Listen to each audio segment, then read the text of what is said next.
you have competition who may have been investing in SEO for the past decade. Right. And now you're trying to come up against them. It's possible, but you have to have the right budget, team, and from there, you can really outrank anybody.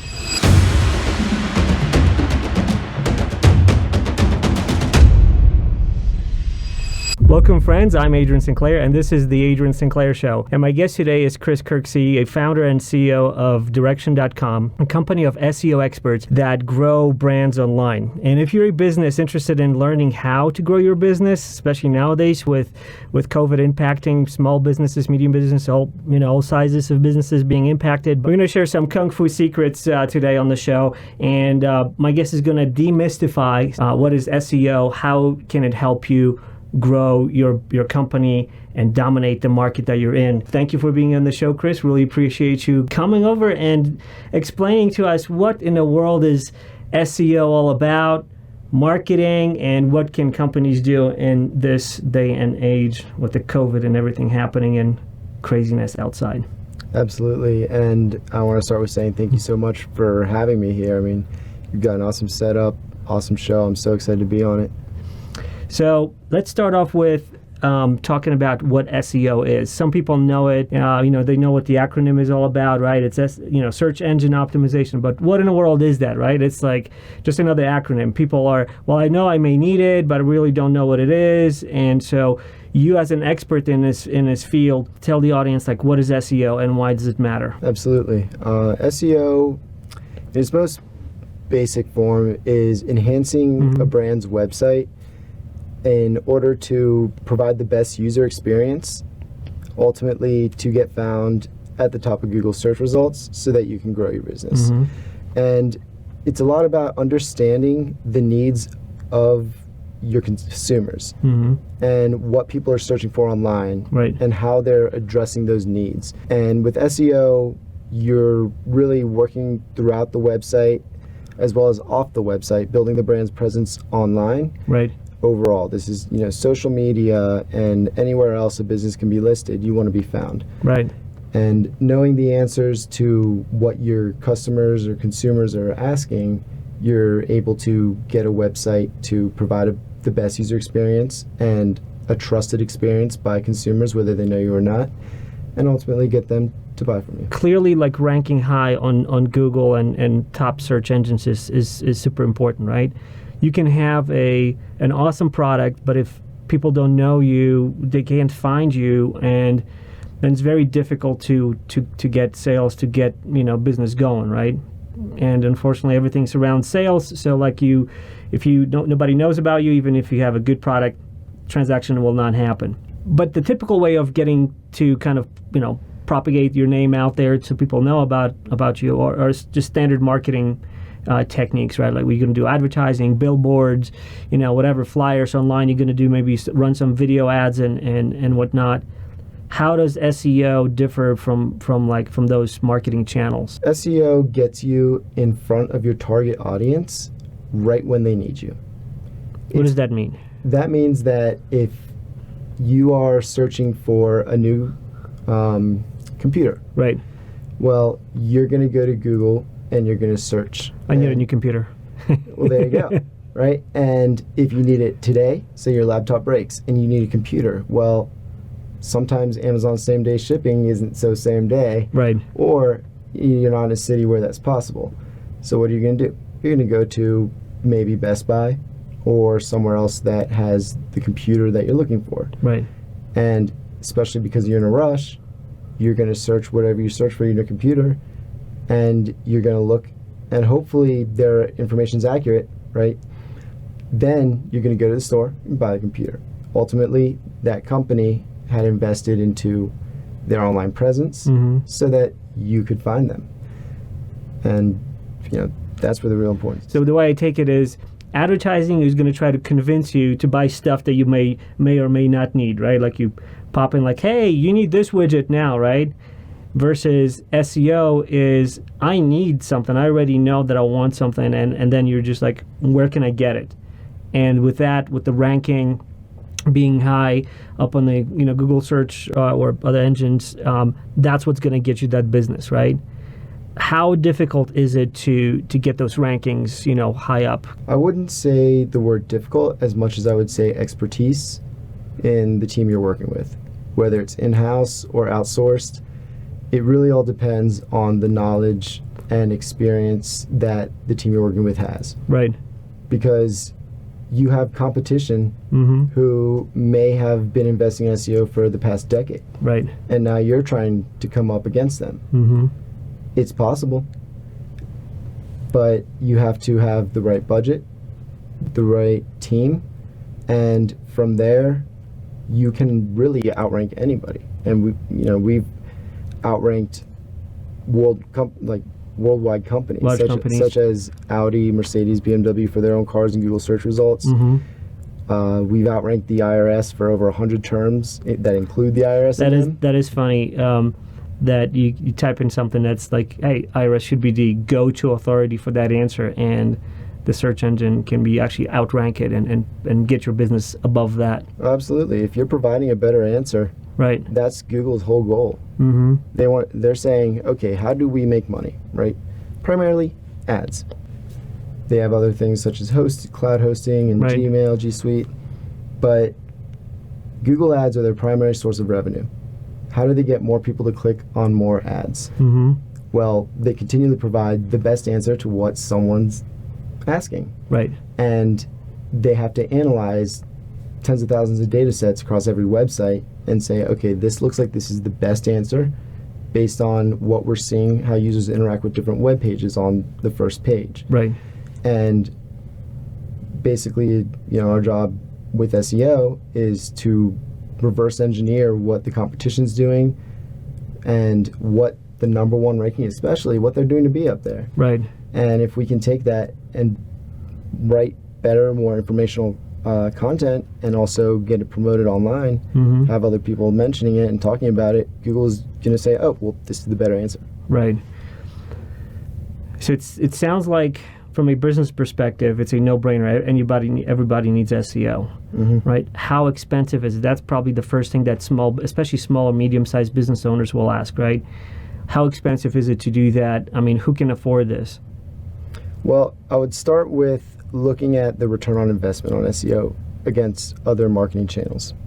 And as you had asked about earlier, SEO versus other marketing, there's a lot of options out there for marketing. And the average small business, typically across the United States, there's a study done, and $9,000 to $10,000 a month on advertising, right?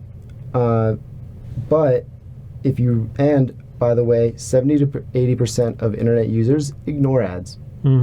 There's a whole lot that also have ad blockers. Right. They could be your target audience. That is a very good point that I haven't considered, because with the advent of all these advertising blockers, nobody wants to see the advertising, right? It gets in the way, so people install these ad blockers software that will basically just erase, expunge those ads that will show up, right?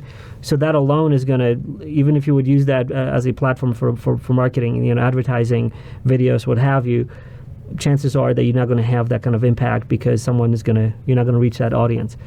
But with search results, boom, you're going to type in what I'm looking for, and if you're ranking high up, then that's the best advertising you can probably get, in a way. Absolutely, because with organic search, what you're really doing is, as I said before, trying to give the user the answer to what they're looking for. Right.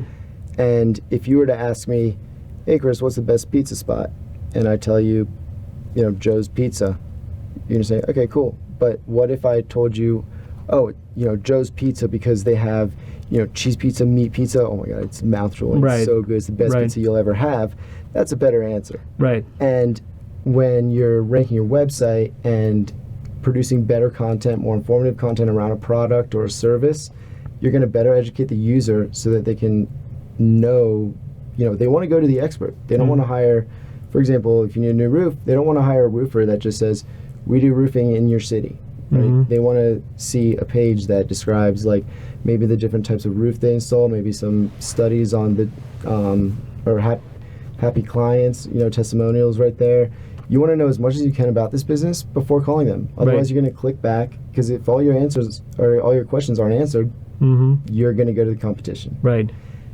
And, especially due to the recent increase of advertising costs, when everyone's ignoring advertising anyway, why do you keep doing that? Right. Right. It makes a lot more sense. You're going to get a better return if your audience is wider. Right. And they actually want to learn, and you're just providing the information. And, the worst part, I'm not saying ads are bad, right? Ads are a great way to make fast money. It's not an investment in your business, that's the difference. Search engine optimization is a permanent investment into your company. How so? Because when you're building your brand online, you're educating consumers, you're building more blog posts, building more pages, and unless you delete them, that's not going away. Right. Well, that's a good point, right? If in order to rank higher in Google's search results, you need to, they constantly fine tune their algorithm, right? It used to be backlinks, it used to be this, that, all sorts of different things to kind of figure out which site, what company provides better offer or better content, better results, right? So just by that, you have to, as a company has to invest in continually providing some kind of value in order for Google and other search engines to elevate it, right? Absolutely. So that in a way that may mean that this company is basically they're producing this content, they're producing helpful stuff that because they care about being ranked higher, and so it is beneficial to them, and it's beneficial to the consumer who's going to find the whatever they answer or article or something. Absolutely. And it doesn't just end there in producing a better answer.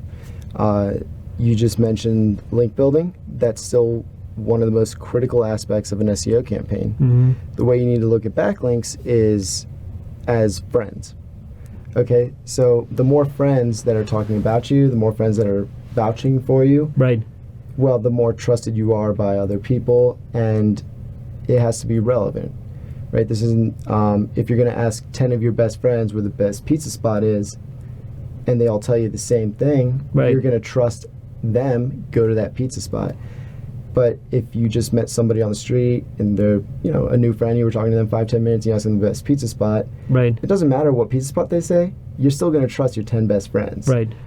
So that's really the power of links, and that's how Google looks at it. Google really tries to mimic human behavior, and that is how they can produce the best, search results on their pages. It's huge when, say, for example, well, let's not go with the example. Let's just say you get a link from Fox or CNN, and you were talking about something recent in the news. That's powerful because it's highly relevant. You're talking about news, and other large authorities in news are linking to you, right, as a resource, or referring back, saying, "Hey, we got this information from this site." So backlinks are still a very, very powerful aspect of SEO. What are some of the myths out there? So let's say, just to kind of summarize, SEO, search engine optimization, what the magic that has to happen behind the scenes to elevate you in the search results in major search engines, right? Primarily, let's just call it Google, right? I mean, what I don't know, what kind of market share do they hold? Like 80%, 50%, 70%, somewhere up there, right? So they are the place to go for people to search, right? I'm going to Google it, so people go to Google to do it. So SEO, all that kung fu that's going to kind of get you elevated in listings. What are some of the misconceptions that people may have, even if they've heard like someone mention them, like, oh, you need to rank high, you need SEO? What kind of misconceptions have you heard out there? As you're the expert in this field, you got a company that deals with this. What are some of the things that you've heard out there that were like, that's just not true, or that's like just not relevant, or not true maybe? Yeah. Well, number one, I'll start with the scams, and because that can lead to misconceptions of SEO. A lot, even myself, I get emails saying, "Hey, I can rank you number one in Google search results," right? nobody can rank you number one in Google search Right. results because It's not like they don't have an in, control. right? Yeah, they don't have a control, right? No, Google has control of their search engine, and Right. just because somebody said, "Hey, I'm going to rank you number one," it's not like Google's watching, reading, saying, "Oh, now we have to rank them number one." No, is it possible to rank number one? Yes, it takes time and expertise, and a lot of great content, linking, and building a great user experience consistently over time. So it's not something you can just do Overnight. a one-off thing. Yeah, there's right? not a shortcut. There's not. No. Nothing. I mean, is anything good in life come with Right. a shortcut? Perseverance, length, building over time. Got it. Exactly. And, you know, one of the biggest things with that is and like I said, we'll get phone calls, we'll get emails from people trying to sell us SEO services. It's like, do you even know we're an SEO company? You didn't do any research. And one of the number one scams right now, which Google has actually been taking a lot of legal action against, is Google's never going to call you, ever. If you're running Google ads and you've hired a company to do so, your agency may have a Google rep who will typically first reach out via email. So you have to be very careful about anybody that says, "Hi, this is Google," or "I'm from Google," or "I work with Google," right? That's a lie. So first, scams, beware of SEO scams, someone calling your business, someone trying to convince you that they can get you ranked higher. You just pay them money and they're going to rank you higher. Scam, don't do it, don't believe it, because it takes time, it takes perseverance, it takes effort, it takes articles, it takes links, it takes a lot of effort to get yourself ranked higher. Absolutely. And if you ever run into those scams, you can, I'm not sure what the website is off the top of my head, you can just Google it, report an SEO scam. Google actually has a way that you can report the scam so that they can take them down. Okay, perfect. And another misconception is the pricing on SEO, which you had brought up earlier. Right. And I'll put it this way, there's the skills required for real search engine optimization. It's psychology, creative writing, critical thinking, data science, and computer information science. You tell me if you So a can lot. get somebody So that's like 5 people right there in one. in one. And tell me if you can find somebody who will work for, say, $1,000, less than $1,000 a month, who has those skills. So 12 grand a year. No way. Not happening. Yeah. It's a scam. And many people may argue, "Oh, it's not a scam." I'll argue that it is, because there's no way anybody with those skills would work for that price. Right. I mean, if you were the best in your industry at what you did, you're not going to undercharge. I mean, maybe if you have a best friend that you're helping out, right? That's it. The demand for SEO professionals has increased 112% year over year, with average salaries nearing $100,000. And Right. So 100 grand. It's around. Yeah, it's 100 grand. So we're talking about probably 8 grand a month for like one individual for SEO expert. absolutely. Yeah. So, you know, that's why a lot of companies, they hire agencies, because they're smart. They're like, "Oh, look, I don't want to, spend," say you have a small marketing team of 3 people. Well, 3 experts, you're talking 300,000 a year right there. Why not just hire an agency and maybe pay $5,000 a month, and you just saved yourself $240,000? Right. So that's okay. So that's myth number 2, that it just takes very little money, like $1,000 to do SEO. Because if you consider what needs to get done and the caliber of talent that's needed in order to execute this on all the effectively, right? You need like 5 people in one. No way you're buying that for $1,000, or not even $2,000, maybe $2,000. Not even that. That's where you guys come in. So we'll talk about that. And I'll also say, in terms of anyone who is paying for SEO for under $1,000 a month, and maybe they're seeing some results, right? Well, they're probably not getting real SEO, like everything included. What does that Right? mean? That would mean maybe they're paying for somebody to go onto their site and speed it up, right? That is SEO.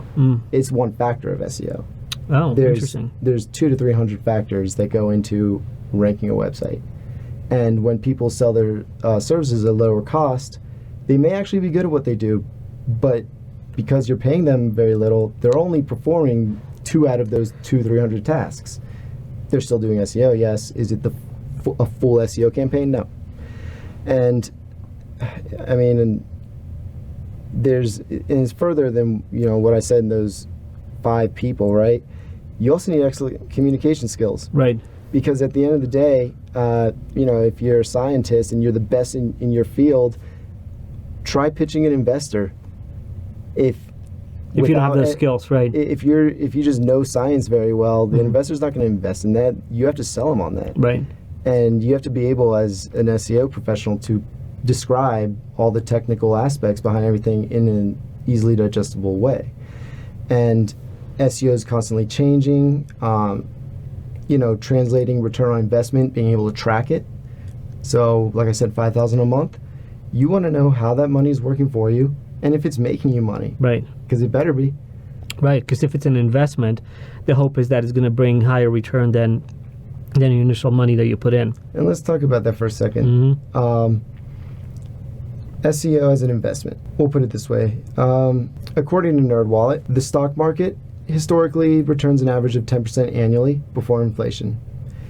According to the S&P 500 index, the average return on investment in the U.S. real estate market is 8.6%. Obviously, it differs based on property investment strategies such as residential, commercial.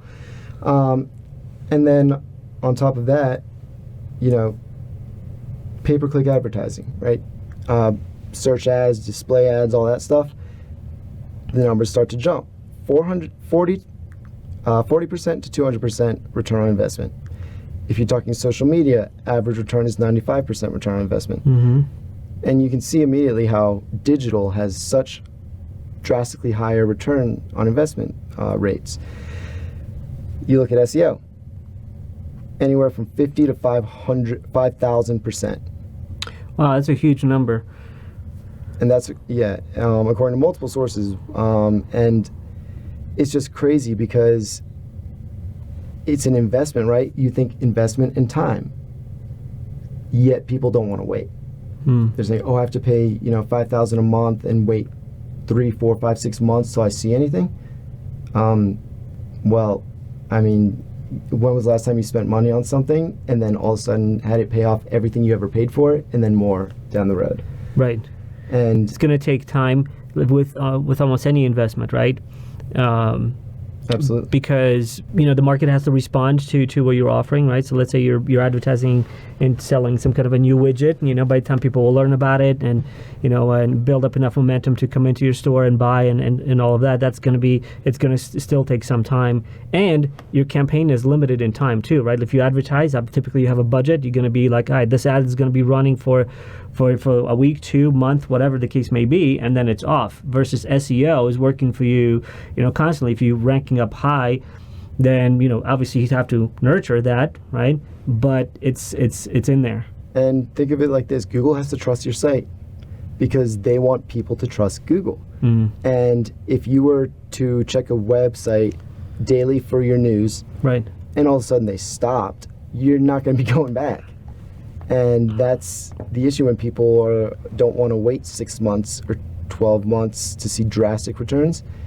Well, no one's going to trust, Google's not going to trust your site enough to rank it. Right. If you can't start SEO and then stop and then be like, oh no, I need business again, let me call a company, 2-3 months later start again, you're starting from square one. Right. Almost. It's pretty bad. It's scary. It's scary, the effects of starting and stopping. So those are the top 3 myths. How much it costs? What does it take to get that done? What was the second one? Well, it was most of the scams. Scams. Oh yeah, that was the first one. Scams. Yeah, it takes more money than you think in order to perform this effectively. So you need a team of people, and so you need a talent to get that done. And then and what was the third? That's not an expense, it's an investment. It's an investment instead of it. So you have to change your mindset in that respect, right? We have to think of it as, I need to spend money in order to make money, as the old adage says. And it's really no different over here as well. But it's a worthwhile investment is what you're saying. Yes, absolutely. And that's why we're a company. So let's talk about your company. You got $1 billion name, Direction.com, which you guys help companies with SEO, with establishing and maintaining that brand and optimizing a lot of things, right? You mentioned that SEO is not only like, hey, there's a lot that's going on behind the scenes for SEO, right? It's not only like, how do we get you ranked? There's multiple factors, with speed of your website that you mentioned, and a bunch of other factors. So why are you guys as successful as you are? What makes your company different than other SEO company out there? We're focused. We're a team of experts with a combined average of 10 years experience in the industry, and we don't provide other services outside of SEO. And the backbone of SEO is a website. You can't do SEO on not a website. Right. So we're specialized in WordPress specifically. So we narrow down even that much. Right. Mm-hmm. We won't work on any website unless it's in WordPress, because our entire team knows WordPress in and out. Right. So anybody can help anybody with anything. And anybody can feel free on our team to, take a vacation because they're not concerned. They're the only one on their team they're the only one on the team that knows what they're doing. And the focus has really driven, our growth, because there's a lot of agencies out there. You go to any agency website, almost, I want to say 98% of SEO agencies out there. There's a lot of great ones, but they also offer social media services, they offer branding services, other advertising services, and the list goes on. They'll build any kind of website, and they'll do, UI, UX design, they'll do graphic design, all types of things. We don't want to be scatterbrained. And so we focused, narrowed down our expertise into, the one field, SEO and web, and just hammered away at that. Also, because there's a lot of, I'll say, iffiness in the SEO industry. How do you know if you're hiring the right company? And I will say there is the most valid way to know if you're hiring the right company is to go to clutch.co, because they actually pick up the phone, interview your clients, and publish that interview. You can't fake that. You can fake a Google review, you can fake a review on any other platform. You can pay a friend to leave a review. Well, Clutch looks into who they're interviewing, and if they're a real company, if that's really the owner, they'll get on the phone and put down the real, interview. Right. And, on top of that, because a lot of people, have been burned in the past by other agencies, which is unfortunate, there's what we do to kind of open up the door to people, because everybody needs it, and we don't want people to be closed off to it.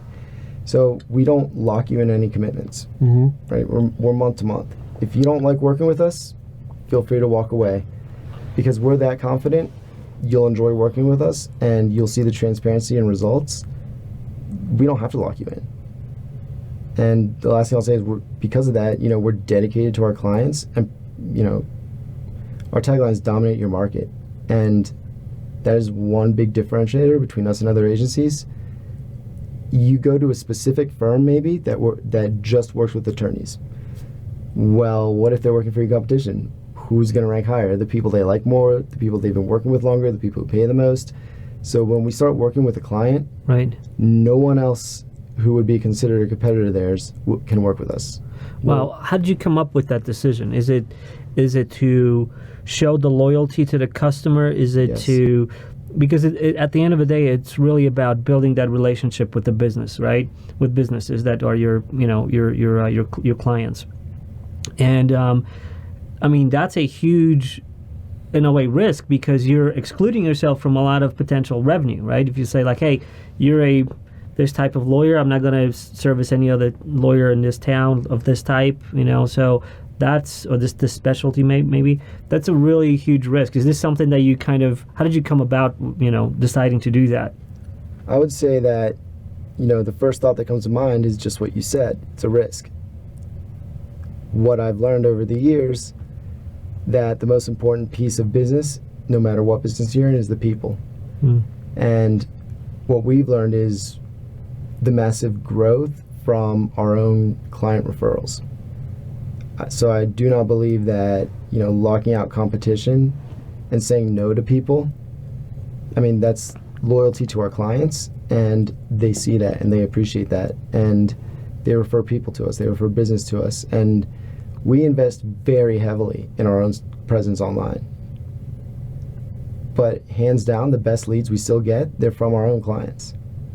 And because of that, we've stuck to our dedication and commitment and made sure that, if somebody, we work with other SEO agencies when that happens, right? And there are a lot of good agencies out there. And I have a few in my phone. I would just pick up the phone, and because, if somebody calls and asks for a service, I don't want to tell them, no, we work with somebody in your industry, right? Mm-hmm. What I tell them is, I'll have somebody call you back, and typically I'll find somebody in my phone that I feel is maybe the best fit for that company, and just make the introduction. That's a very interesting way of doing business. Do you find that you have some kind of reciprocity from the business that you kind of drive some clients to? So you have a client that you're ready or service, you're saying, and then somebody else in the same domain comes in and you're like, sorry, but let me get someone to you. And then you get to another company, you refer it to them. Do you feel that they feel a little bit obligated to throw some business your way? Or do you find that it's kind of one directional at this point? We've received some business back, mm-hmm. and it really depends. I mean, I always tell people, it's more important that if someone calls direction.com, that they're served properly and they get great services. That's what I care about most, because if I refer them to somebody and they don't do the best work, well, we look bad. Right. So, and people have said thank you in multiple ways, right? If we're at a point in a large campaign where we need some help, well, guess what? I call my quote-unquote competition. They're not my competition anymore. They're my friends. Right. They're going to help. So we've been able to rope in even additional SEO power when needed from other professionals in the industry. That is a very interesting approach to doing business. Do you think that, this kind of model is, transplantable to other businesses? Do you think that more businesses out there should be like that? Or is this like very unique to what you're doing? It's a great question that I have not thought about because I've not thought about opening other business. It's something I would have to consider because every industry is different, every business is different, right. Every type of consumer is different, and there's just so many, variables in different industries that it really depends on your industry, right? Like if you're a roofer, you're not going to say, hey, if I install a roof on your house, I won't do it on anyone else's house. Like, right? Yeah. What? That wouldn't make sense. Yeah. So it's really different in every industry. So it might be a very specific thing for you, what you guys are doing. Yeah, and it might be something that the only industry I could think it relates to is advertising, really. Right. Yeah, that makes sense. Building a marketing campaign for advertising for one company, it's like you almost have to, because then it might be like conflict of interest as well, right? Like if you're advertising for Nike, probably you're not going to do the same advertising for Adidas or something. Exactly. I mean, if one of them caught wind of that, right, you'd be fired. Oh yeah, or like they wouldn't even, that'll be bad. While yes, there's typically 3 to 4 ad spots at the top of Google. Mm-hmm. You could always argue the point, well, there's 4 ad spots, might as well be the 2 clients, right? It's not the way the clients are going to look at it, because they want to be number 1. Right. Number 1 gets the most clicks. Organically, number 1 gets 33% of the clicks. Wow. Versus number 2, which is about half that. When you started your company, how did you think it was going to turn out, and how did it actually turn out? Let's talk about business and like being an entrepreneur and like, hey, I want to go into this space. Here's an idea. Here's my vision. And then years later, it is what it is now. How is it different, from what you thought it was going to be to the way it is right now? Well, I like your question, and I will say that it's definitely drastically changed since it first started. And when it first started, we were offering SEO, and that hasn't changed. Though the approach definitely has, and it's only changed in a good way for us and for our clients. In terms of drastic change, we decided to focus after year 2 And that focus was, we scrapped all our other services like social media and building websites and other platforms. And, it's not that we're not able to do any of that. Right. Of course we are. But if you shift focus into many directions, you're never going to get to any one destination. Right. And that, that we quickly realized that we were spread all over the place, spread too thin. We were too small of a team. We couldn't perform really well on all the services. We had time to touch on each little piece of the campaign here and there, but to produce results, you've got to really focus on it and crush it, build it, make sure you're the best at it. Was that a realization that came to you as a result of just doing business, or was it advice that you got from someone, or how did you come about? Because it is difficult for some business owners to have that kind of introspection when they're like, you know what, I'm spread too thin. Oh, yeah. Because everybody may think like, hey, I need to grow on all these different fronts, right? But you took this approach of like, hey, we're being spread too thin. We need to focus on one thing and be the best at it. How did that come about? It hurt. You know how hard it is to say no to money? Very hard. And it was something that I knew needed to happen, because when I thought about it from my point of view, in any business I hired, I wanted an expert. I didn't want a jack of all trades. And that, it grew us in terms of really every aspect. And it was funny how once we started deleting pages of other services from our website, we started to rank somehow better in Google. It was almost like Google kind of saw that we were experts and was like, okay, here you go up the ranks. There's a lot more involved in that. Right. I'm not saying if you just stop advertising different services, all of a sudden you're going to rank high. But, the business has changed in so many ways, but it's also because, I've grown personally and learned how to better, be a leader and grow, in just many aspects and hire the right people to do the right things. Right. I stopped trying to do finances. I gave up. I love crunching numbers. I know numbers. But guess what? I'm not the expert. I didn't go to school for it. So why would I try to do that myself? And I hired an accounting team, and they're fantastic. They've saved me time, which has helped me better my expertise and ultimately focus on growing the business. Yeah. Was that something that, again, you have to have that self-realization that, because there's always a balance, right? Money, how much I need to hire someone. Well, I'm going to be spending money. But you're buying yourself literally not only the talent, you're also buying yourself time, right? And then you can focus better on what you want to do, what you should excel at. And sometimes I see when I'm talking to business owners, like they're trying to do everything because they think like, oh, I'm not going to have to spend money on all of these different things. But that's a recipe for stagnation, isn't it? Right? Stagnation or disaster. Or disaster, right? Or right? It will start with stagnation of business, and then you may be just out of business because you just can't possibly do everything. There's only so much time. I also feel that typically when you see that, it's also due to a lack of trust in the team. Because if you trust me to, drive your car, then I can knock out errands for you or something like that. But if you've got things you're doing and you're not sure if I can drive a car, you're not sure how good of a driver I am, there's uncertainty, you're going to try to do everything yourself, and you're never going to get any one thing done. And so, that I feel like is more so a personal thing that you really have to work on, is just being able to trust people. Because you give people trust, and the right people, obviously, which sometimes takes time to find. It took me a few years to find the right team. The team we have now is what I would say 10,000% the right team. Wasn't definitely not the same team I had 2 years ago. But, growing a company takes time, but it also takes a lot of understanding that there's probably a lot wrong with you. And asking people, hey, where am I, missing out? Where am I failing? What should I not be doing? What were some of the biggest influences for you in terms of shaping your mindset and your business practices? As a founder, CEO of this company, someone who started this, hired a team, developed all of this, what have you learned, and what were some of the influences in how you shaped yourself as a leader? Books, definitely.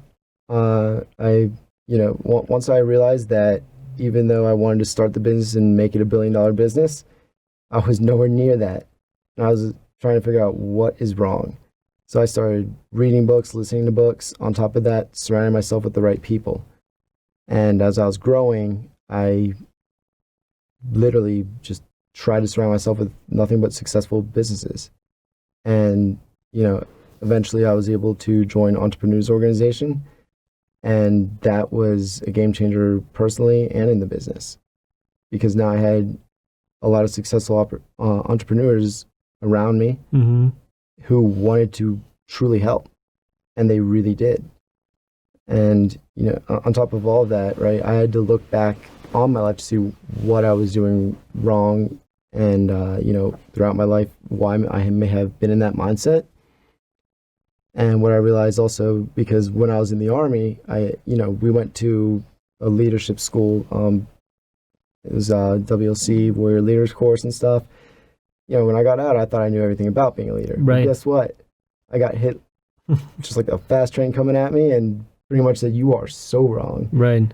Being a leader in the military is not the same as being a leader in the civilian world. And while there's many things that carry over, I started to think further into more than what I was trained, but into, I started to think, who were my leaders in the Army that I looked up to and why? And there was a point where, whenever I was, there's many points where I was struggling in terms of what do I do in this situation in regards to people. And I started to think to myself, okay, so I had one great leader. No, I had many great leaders, but there was one that stood out to me very specifically, and her name was Staff Sergeant Angela Burton. And there were many times where I was like, what would she do in this situation? Because there was times that she would fight tooth and nail for me, and that she would try to grow me as a leader, and and so I would think, okay, in terms of growing people and things like that, I start to look to what other people who I look up to, like what they did in that sort of similar situation, or what they've done in that situation, how they handle different situations, and like the calmness and clarity that came in a situation of high stress. Because in the Army, there's lots of high stress all the time, all day, every day. And it's just dealt with a little bit differently, but the people who are able to handle that and, remain calm under fire, those are the real leaders. Not the people who freak out and don't know what to do and are all over the place and make rash decisions. So I think also decision-making process was something I needed to work on. Let's get back to SEO for a sec. Where these, you've been in business for a couple of years, and in internet years, it's like, dog years times million, right? It's like every year, just things change so fast, and there's new things, right? Google and all these search engines, they constantly modify, they constantly try to get better at doing what they're doing. What have you seen in terms of like changes, and what are some of your predictions, say, in the future? What's going to happen with this? Because there's only more of everything, more of information, more of articles, more of being able to appear in higher ranking is like getting more and more difficult, maybe in a way, because there's more of everything. Maybe not now with businesses, because a lot of businesses just went out of business because of COVID. But what have you seen in terms of like changes in SEO? Well, over the years, Google's focused on what I said at the beginning is user intent. And SEO has changed in a way from just writing content, just to write content, right, to how great is your content? How unique is it? So refinement, absolutely. As well as quality and relevancy. And that also goes to link building. And it's a very time-consuming process, reaching out to sites in hopes that one of the editors there are going to reach back out to you and say, yeah, I'd love to talk further and things like that. Right. And then you could write something and it's great, it's quality, and they can go back and say, you know what, that doesn't really work. It's not really our brand voice for us. Sorry. Then you lose that opportunity forever. Right. or maybe you try to reach out in a few years, another editor, a new one's there. Right. But Google, search intent, right? When you search something, what is the intent behind your search? And how do you analyze that? You really have to look at data. It's a lot of data you're looking at and analyzing. And obviously this comes with tools. Mm-hmm. And that's one of the other things is, you can hire an in-house marketing team. You also realize the monthly cost of the tools they're going to need. Right. I mean, we probably spend $5,000 a month just on tools that reverse engineer competition, analyze data quickly, puts things into proper sets, and it's the only way to really grow a campaign. Right. Because just because you think you wrote something great, do you have data to prove it? And after it's published, are you analyzing user engagement with it? Are they sharing it? Are they actually reading? Are they scrolling down the whole page? Where are they leaving that page? Are they clicking to another page? There's a lot of things you have to really measure. And that's where also low-cost SEO, is it a thing? No. Well, I mean, it's a thing, yes, and you can get little pieces of SEO here and there. Is it going to work? Not if your competition's hiring the real deal. In terms of accessibility, in terms of pricing, who is your perfect customer? And is it a startup company? Is it a medium-sized company? Who is your perfect customer? I could say a few different things. What I'm going to say is, while we are laser focused on what we do, we never narrow down on our target audience, our ideal customer, right. Because really it's somebody who we enjoy working with, who is in a growth mind state, somebody who has typically what we see is about 6 or more employees, and or like 2 or more locations. And because at the end of the day, nobody enjoys working on something or working for someone who is a pain to work with, right? It doesn't matter what industry you're in. If you're fun to work with, you're enjoyable, you're not calling and, complaining constantly, you're asking, it's 1 month in, where are the results? Right. Well, if they do that, we fail to, at first, tell them, well, it takes about 6 months. Set the expectations so they know what properly what setting expectations is right. key, right? And from there, it's really, it's helped us during COVID that we didn't narrow our focus onto one industry. Well, also, it's difficult when we can't compete against a client's, with a client's competitor and work. Right. So we almost have to, work with a range of industries. With a range of, yeah. And it really was a godsend during COVID because while, yes, some businesses had to pull back budget, we had a lot of businesses that are thriving and we're able to spend more. And new clients came on board. And that's been huge for us. So, an ideal client is somebody who you would like to be friends with. For the businesses out there, what would be some of the top pro tips that you would give in terms of, running a business in a way and an SEO, marketing? What would you, given that you started your own company, you had to do your own marketing as well. So, so you kind of like you're your own customer in a way as well, right? And but what would be some of the pro tips that you could give to businesses out there? Definitely, if you want to grow, have the right mindset. Be focused on growth. Like I said, don't try to do everything yourself. Hire people to take on tasks that you shouldn't be doing. Yeah, that's huge, right? Because it's like when you are in that mindset of like, no, I can do it, I can learn it, I'll just watch a bunch of YouTube videos and I'll do it myself, I'll save money, right? That is something that can hamstring you, because if you believe in that, you will never be able to grow because you're going to be stuck in that pattern, because you're just going to add more and more stuff onto yourself to do, and that's just not feasible. Which is going to hurt you personally. Right. It's not going to only affect your business, your professional career. You're going to be stressed. You're going to be upset. You're going to be tired. And guess what? If you're running a company, everyone in the company is going to see that, and they're going to start losing confidence. They're going to start losing faith.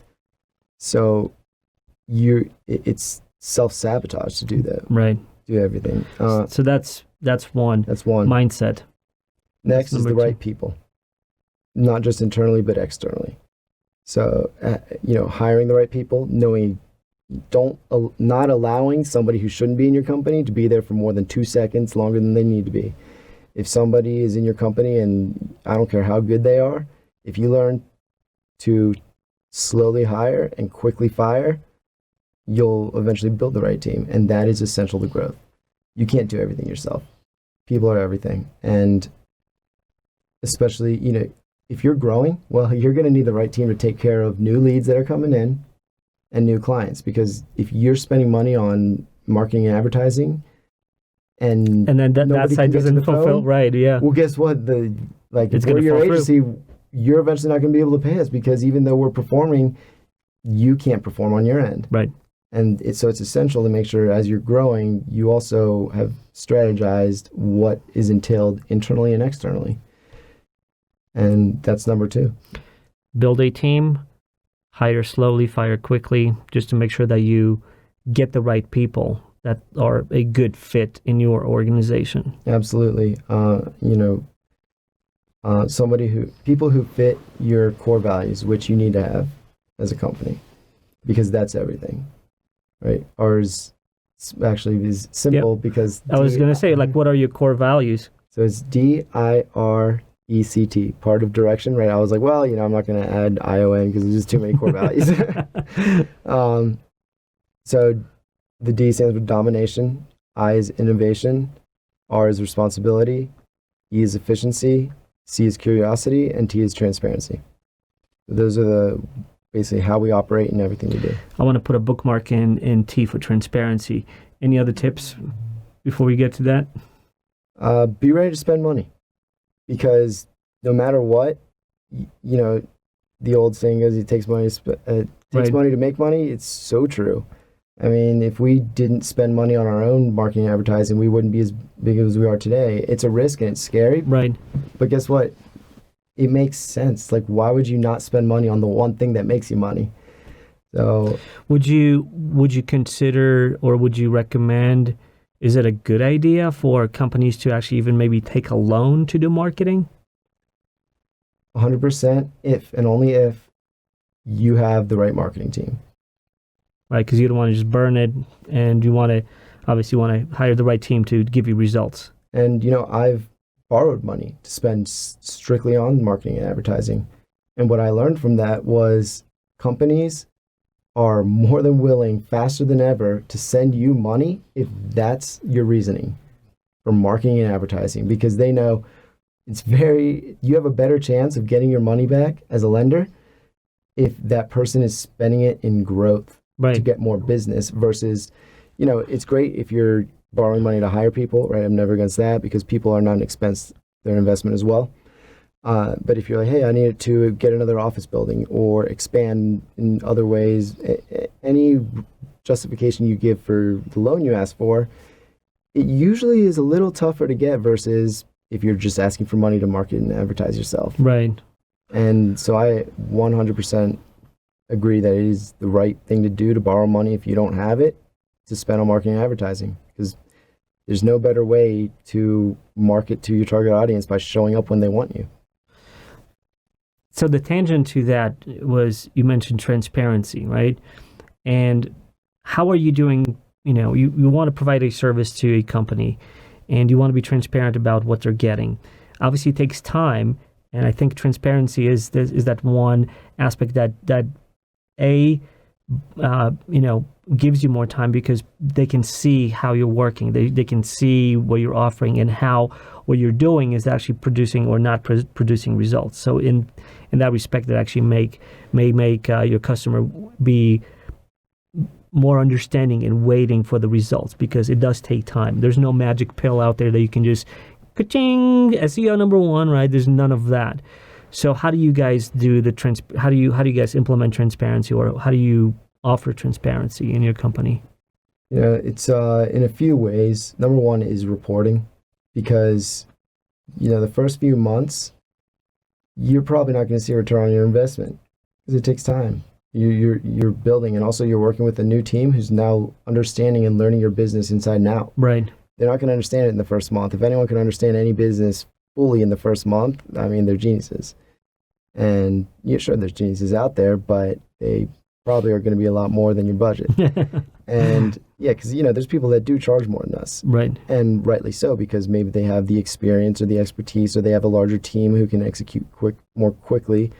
You're looking at spending $20,000 to $100,000 a month, right? And it makes sense for a larger company, and companies should strive to get to the point where they're spending $100,000 a month on SEO, because you know what that means? They built their way up there. They saw the return on investment, and they said, "Well, 100,000 is making me 10 million. Right. I'm gonna start spending 200." Yeah, that goes back to what you said. Think of it as an investment. Mm-hmm. And what else in terms of transparency? So reporting. Yep. So if we can prove to the client, hey, you're spending X amount with us, and we're tracking everything from all the way to the entire customer journey, and we're able to say X amount of calls were generated through these results that we produced, X amount of email leads, all that kind of stuff.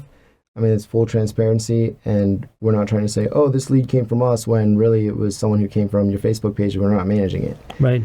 So transparency and reporting, and helping clients understand, where each lead is coming from, how it's being produced, where their money's going. On top of that, educating the client on why we're performing each piece of the SEO campaign that we are, and why sometimes month over month things may adjust or change, because you can't continually do the same thing month over month over month and expect the same results. Some months you may need to produce more content because your competitors all of a sudden boosting up their content, right? Is it because it's a dynamic environment and things are moving and shifting? Every day. Moving, shifting every day. I mean, right. I love this stuff, so I'm checking analytics literally every day for every client of mine. Right. And I'm also spending time every single day to read Search Engine Journal and Search Engine Land, at least one article. Number one, because I love it, but number two, because clients are paying me to make sure that they're growing. Right. So you got to be on the bleeding edge of what's happening on the market. Absolutely. And we also inform clients, hey, so we're seeing this happen in search results, and we're seeing that this page has dropped, right? And we think that we kind of adjust the contract, and that's one thing, right? So a lot of people say, I want these deliverables. You're coming to a team of experts who already know what you need, and you're trying to, it's like going to the doctor saying, I need, Advil, Tylenol, because my head hurts. One heart transplant and... and it's right. like, well, why are you here if you know what you need? Right. It makes no sense. So, So educating your customers to trust you, that you're the experts, and help them understand why things are happening the way they are, Absolutely. Why you're adjusting. And, it's a little tough sometimes because it does get very technical, but we do try to break down as easy as possible. And people do enjoy that, right? Like, we're not trying to have our clients become SEO experts like us because, well, A, they don't want to be. That's right. why they hired us. Yeah, that's why they hired you. Yeah, exactly. and then B, the more time we take away from them growing their business, well, the less they grow their business. So we need to make sure that our reporting is transparent and also efficient. And also that we're letting the client know, hey, this month we didn't perform so well, but here's why. And this is what we need to do. You came to us for a solution to a problem. We prescribed what we believed was the solution, and we were wrong, maybe off by a little bit. Maybe we needed just a little more digital PR and some more outreach, and we need to expand your brand a little more off your website versus on. Right. So, no, I totally see that and understand it, because it's not only the sort of steps that you follow in order to rank, but it has to be very customized to a specific business, because every businesses differ, right? Like, what is your product? What is your service? What is what is the audience like? Who is all of those things are variable. So you have a lot of different things that you have to adjust and tweak and play with in order to fine tune it to that harmonic resonance that basically just gives you those results, right? Absolutely. I mean, it's so much fine tuning and analyzing, and as I said before, just looking at data, understanding it, reverse engineering the competition, what their websites are doing right, what they're doing wrong, making sure we're not implementing something that we think is cool, but like, oh look, the competition's doing it and they're dropping. Right. Right. So there's so many factors. Due diligence in terms of like, hey, what is the effectiveness of a new strategy? Just because someone came up with something new doesn't mean that it's going to be effective and work, right? Exactly. And we're very creative people, and it's very tempting to create a new strategy. Is it the best route for the client? Right. if the client begs for it, you're paying us, and at the end of the day, we're not going to be rude and be like, no, give us your money, and you're wrong, we're going to do what we want, right? So that you kind of find it's tough sometimes, but the best way to avoid any wondering if it'll work, have the right tools. Make sure that we know what's going on in the search environment, both in how Google's analyzing websites, as well as how people are digesting the answers in what forms of content. Sometimes it could be video. Sometimes it could be audio. Sometimes it could be actual blog content. Right. Or infographics. There's so many forms of content. And, we can't just shoot a strategy and say, okay, blog all day. Right. This is just going to fit for your business. Trust me, right? No, you're going to have to adjust, who's your audience. Yep. You have to base it on what's already working for your competition, because I guarantee you, your competition's been doing SEO longer than you have. At least some of them. Right. It's very hard to find an industry where there's no competition. It's basically non-existent. There's a few. Right. Where do you see yourself in the next, as you're growing your company, where do you see yourself next in terms of growth? I'll talk to Chris a year from now. What do you see is going to be your biggest next step? Well, glad you brought that up, because we are already focused on that next step in growth, which is through software.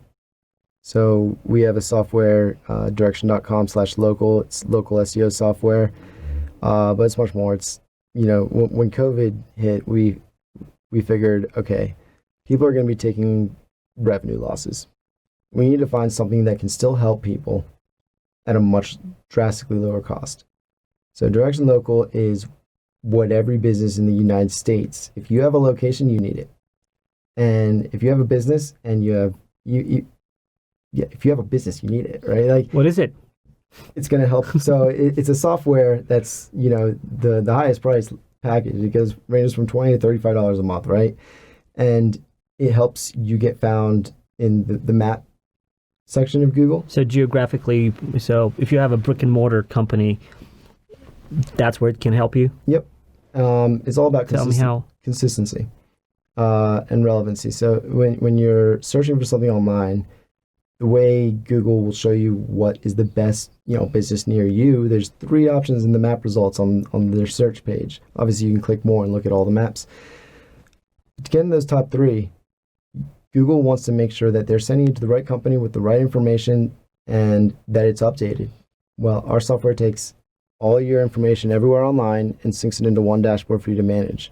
So if you have to update your business hours, you don't have to go into Facebook first. You don't have to, and then Google, and then Yelp, and then, Bing, and then everywhere else, and go update your hours. Right. And then, because guess what? If you forget one place, Google is not going to want to show you up there, because they're like, well, I'm seeing inconsistent information. This business has it consistent. So down you go, up your competition goes. Very, very interesting. That's something that, that's where paying experts, because somebody's thinking about that, but you wouldn't think about it, right? You as a business, as a brick and mortar business, you're like, oh yeah, well, I'm just, my hours on Friday will be this for whatever reason, right?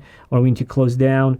And then if a customer wants to visit and they Google it and it shows this, and they drive for half an hour to your location, you just lost that person forever. Oh, yeah. They will never want to come back because they can't trust anymore, right?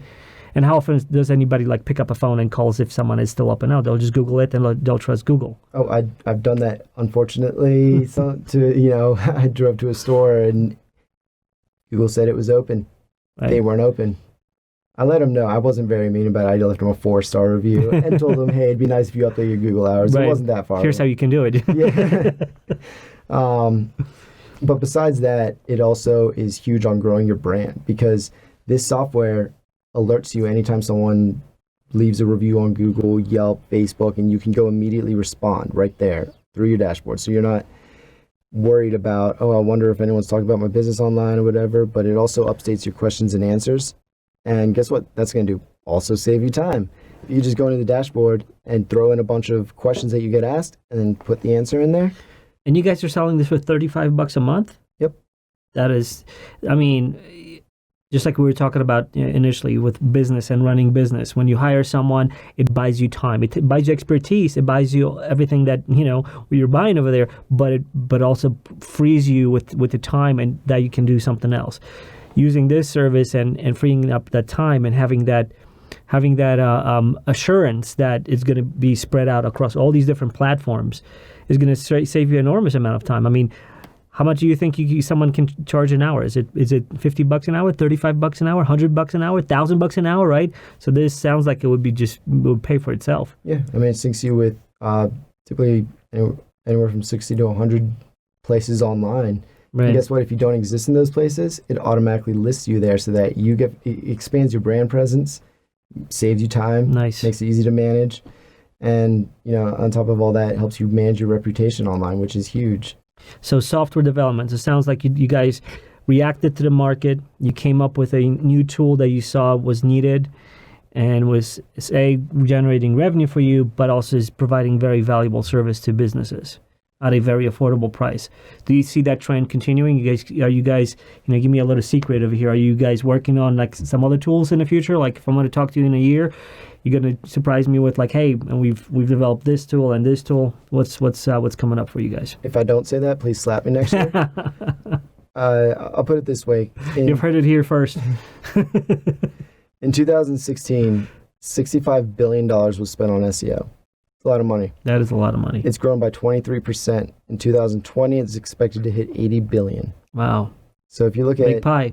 Yeah, if you're looking at 6% growth year over year in an industry, the best there's many ways to grow a company, and especially service companies, it's tough. And I definitely would tell any business heavily invest if you can in a software, because at the end of the day, that's going to be huge in so many ways, especially if that software can do things such as save someone time, save someone money, and help someone grow. Yeah, which is what Direction Local does. That's the value proposition, right? You want software that's going to basically free up that time for you and be still lower cost than having a person doing it. Absolutely. Now, at the end of the day, someone's going to have to manage it. So there still will be manpower involved, but software that at least simplifies that so you get more. But it's a force multiplier, right? It allows you to do just more with less. Exactly. So you don't need, or you can better optimize. I'm not saying, fire employees and get software. What I'm saying is you can better optimize your employees' time, which will help grow. And that's, the power of software. Not so much that some people freak out like, oh, it's eliminating jobs. Maybe there's some that do. Right. But for the most part, their whole goal is to make your life easier. And if your life's easier, what can you do? Focus on the next thing. Right. So let's slowly close up. Any final thoughts in terms of where things are going next? We kind of heard like where you guys are going. So hopefully in a year's time, you're going to have more software and more tools that will help companies. What are your final thoughts in general about, or maybe a shout out, or your thoughts about like SEO and marketing? Well, it's definitely, this was something that I would say fought for a little bit, but voice search, I've noticed that it's increasing a lot, and by leaps and bounds. People are getting in their car telling their car where to go. People are getting home from work and saying, hey, what's the best pizza spot, so they can order pizza. And because of that, we've actually, with Direction Local, we voice activated all the listings. No matter what plan you're on, your entire online presence is voice activated so that you do get found with like Google, Siri, Alexa. And I see the growth in voice search. On top of that, just further growth in technology on providing a better user experience. People need to become better writers. People need to become experts in what they do. Being a jack of all trades, while it can work, the way the future in technology and search is going is definitely towards focus, expertise, and understanding people better and better and what they want, and human demand and the optimization of how you can address it. Well, thank you for being on the show, for shedding the light on what is SEO, what's marketing, what's working right now, and a little bit of a glimpse of the future, what's going to happen next. And hopefully this has provided you some value with some content that you can use to enhance how your business is working and how you are implementing some of the things to kind of grow your business. And where can people find you? Direction.com. Direction.com. It's as easy as pie. So thanks again for being on the show. And until next time, thank you for watching. I'm Adrian Sinclair, and this is The Adrian Sinclair Show. Thanks for listening to The Adrian Sinclair Show. You can find previous episodes on the Apodcast multi-channel network at apodcast.com. You can also stream this podcast on Spotify, iTunes, Google Podcasts, Podbean, and other audio platforms. And if you subscribe to our weekly newsletter, you'll get convenient short summaries of podcasts you may have missed. So check it out. And lastly, please, please, please support us by sharing our episodes on social media. We really appreciate it. Thanks.